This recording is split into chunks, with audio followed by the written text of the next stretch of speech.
Today we have an exciting lens comparison for you. We are comparing the Canon EF 135L lens with the Canon RF 135L lens. I have them here, each mounted on an R5 Mark II. The older version, the 135L f2, is an EF mount lens, so I'm adapting it with the Canon mount adapter.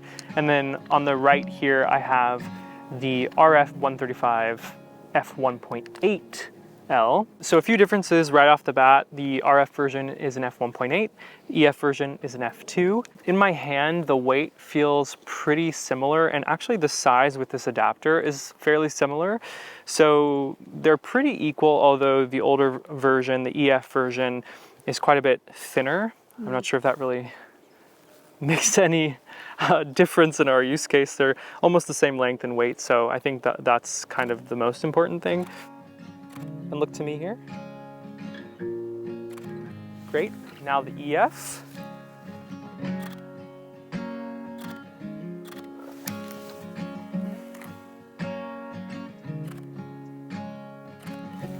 We'll do the same here.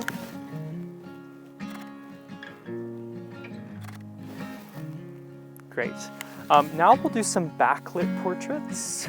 We're still at f3.2 for both of them. Give your hair like one kind of zhuzh. Oh, this is pretty light here.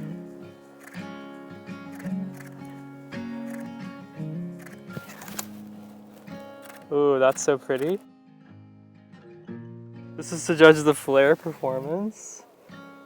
Yeah, so in the sun, the older EF version completely blows out. There's like no usable image in there. The newer version does a better job at maintaining contrast, even though it does get quite glowy.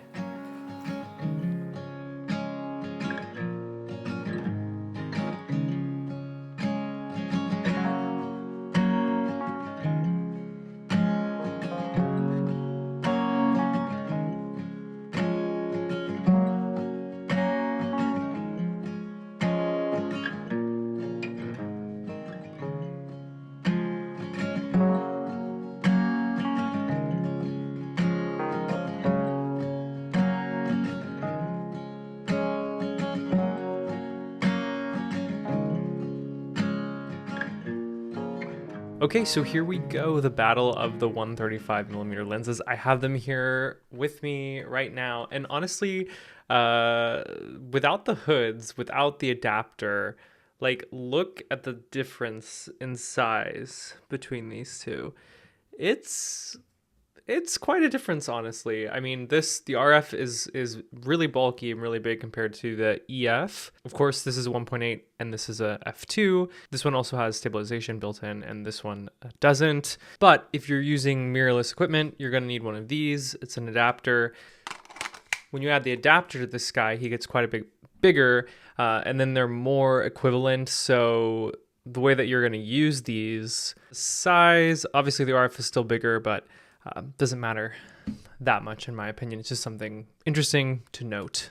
Now I'm going to dive into Lightroom in just a second and show you some more in-depth example images. We're going to zoom in and take a look at all the detail of the example images that I was able to capture when I tested these lenses. But basically the summary is what you'd expect from an RF lens versus an EF lens. The newer lens, the RF version, is much sharper all around. There's a lot more micro contrast. It's better with flaring. It has better video performance because of that stabilization and better autofocus. So all around, the upgrades you get from the RF version make it well worth it, in my opinion, if you're using mirrorless equipment. The older version is dreamy and beautiful, but the newer version is also dreamy and beautiful. 135, although we don't use it that much, is such an amazing focal length. So if you want a 135mm, both of these are great. But the RF version is really going to give you that extra edge, not only in terms of optical quality, but also in terms of autofocus and performance. So let's go ahead and open up Lightroom and take a look at some example images. Okay, here's my Lightroom catalog. So these are a few of the example images that I captured during our test out on the bluffs, and I've color coded these. So blue is the RF lens and red is the EF lens. So we can go ahead and look at a few examples. So here I actually, we saw two cats on our walk out there. So they were great models for me. And here are the examples side by side. So again, blue being the RF on the left and red being the EF on the right. And so from this sort of view of these images, we can't really tell a difference. This is straight out of camera, no editing, both captured on the R5 Mark II, and they're both shot at the same settings. So we don't really see the differences until we zoom in. So let's go ahead and zoom in here. So this is the RF image zoomed into 100%. This is the EF image zoomed into 100%. So you're going to need to turn your video settings to 4K to even possibly see a difference here. It's really kind of challenging, but if you look closely, especially in this little guy's fur, you can see the micro contrast in the RF version. Here's the RF version, EF version. There's just like this extra pop, this extra sharpness that is characteristic of many of the RFL lenses. It's sort of this amazing pop that the RF lenses have over the EF lenses. But in this example, and probably in most examples, it's only going to be noticeable if you're really actively looking for it. If we zoom in even further, it might be a little bit more apparent. So let's go ahead to 300%. RF, EF, RF, EF. And we can really start to see it around the eyes, but it's just this little extra sharpness. And also, again, in the fur and the patterns here, you can see the extra sharpness, RF, EF. Really interesting. So the same thing is true in this example. So if we take a look at these side by side, again, it's really tough to spot any differences between these, but if we zoom in to 300%, RF, EF, RF, EF, RF, EF. So again, just this little bit of micro contrast which is more visible up here in the fine detail of the fur and around the eye. You can see the edges here. This one just softens a little bit, but they're still both really sharp and they still both have that same kind of optical quality that you'd expect from a 135mm lens. Now let's look into some portrait examples. The same thing is true here. So we have the RF once again on the left, EF on the right.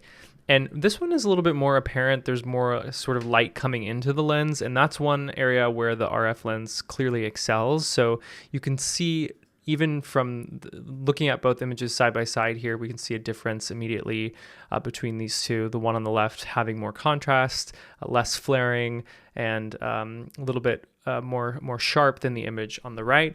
That becomes even more apparent when we zoom in here. Let's just go to 100%. You can see the incredible detail here around the eyes.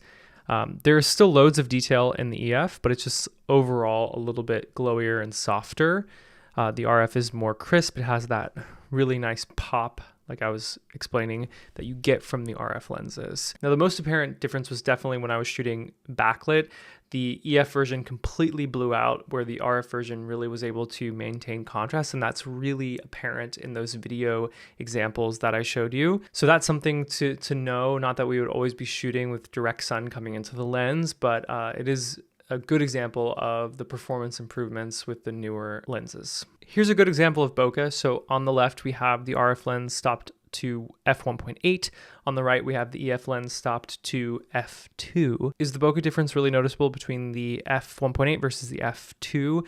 In this example, I honestly can't really tell a difference at all. I think the biggest benefit of having that f1.8 is going to be the low light gathering capabilities. So if you're shooting, for example, like receptions late at night, we use this lens a lot for capturing great reaction shots, especially with video. You can capture really beautiful reactions with low ambient lighting, and that's one benefit that the RF version has over the EF version. And with that, it also has much better autofocus capabilities, so it's not hunting as much as the EF version does. That lens really tended to hunt, and so it was beautiful if you were in focus, but if you lost focus, it took forever to find it again. Sometimes I would have to switch it to manual focus. It's a 135, so it is a little bit more difficult to focus sometimes, regardless of which lens you're using, but the RF is leaps and bounds better than the EF in terms of performance. And here's just another example of landscapes. This is just really to show you that these lenses are overall optically very similar, although clearly the RF has benefits over the EF. So I think my overall findings with this is if you're shooting with mirrorless cameras, go for the RF. It's well worth it if you want a 35mm lens. One reason to go with the EF over the RF would be if you are shooting with mirrorless, but you have some old EF mount film cameras and you want to be able to use a 135 for both of them. Maybe you don't use it that much. Maybe get the EF version. If it's a lens that you rarely ever use, buy a used EF version and you'll be just fine. But if it's a lens that you use a lot and you want to rely on for performance and in low light settings and professional situations, the RF is definitely going to be the better choice. So what do you think about these lenses, these results? Let me know. If you have any thoughts or opinions about RF, EF, about 135s in general, I'd love to hear your thoughts in the comments. If you enjoyed this video, give it a like. Thank you so much, as always, for watching, and see you soon. Bye. It's so good. Thank you. You can be my new outro. Like to say it too fast. You want to say hi? Oh yeah. Hi. Hi. Hello. Bye.